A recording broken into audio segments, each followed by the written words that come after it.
it seems like wherever in the world there are people who are disempowered or who have less power than others, that's where HIV seems to settle.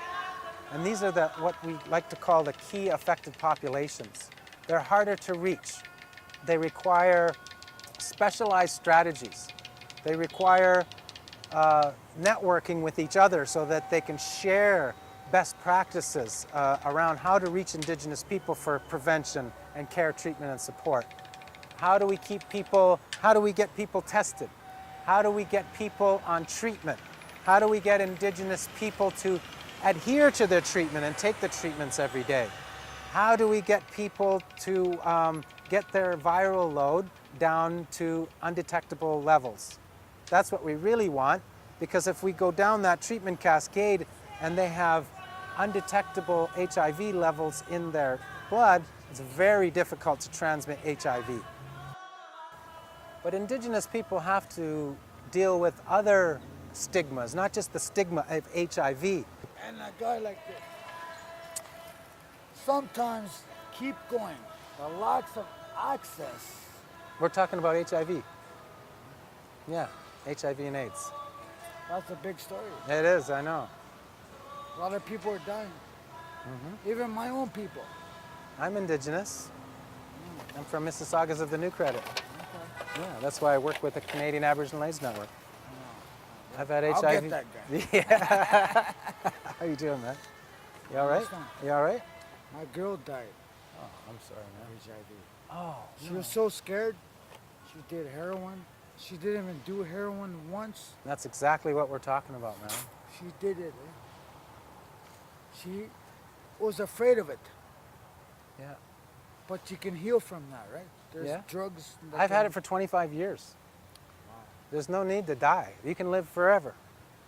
Just like everybody. You just got to be healthy. You just got to work on. I might have it too. I don't know. Yeah, well, unless you get tested, you never know, man. That's the only way to find out. And then you can there's lots of AIDS service organizations. There's Aboriginal organizations that are doing this work, eh?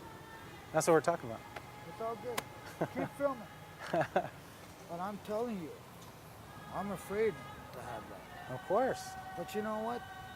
Because you said there's drugs out there that help us. Yeah. You said you had it for 25 years. 25 years.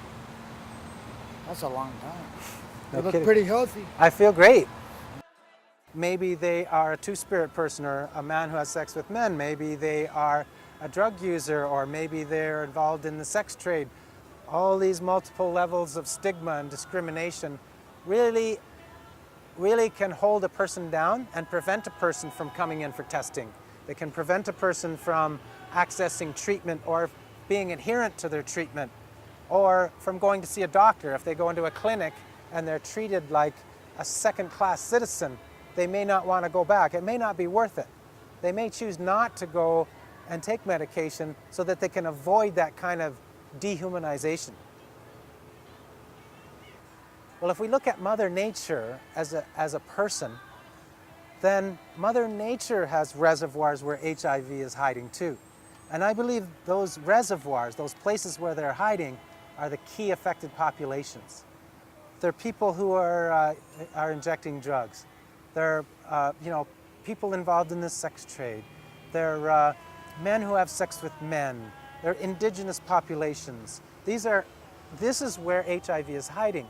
And it's only by shining a light in these dark places, in these shadows, and researching HIV and the key affected populations that we're going to get to zero. That's the only way we're going to beat AIDS.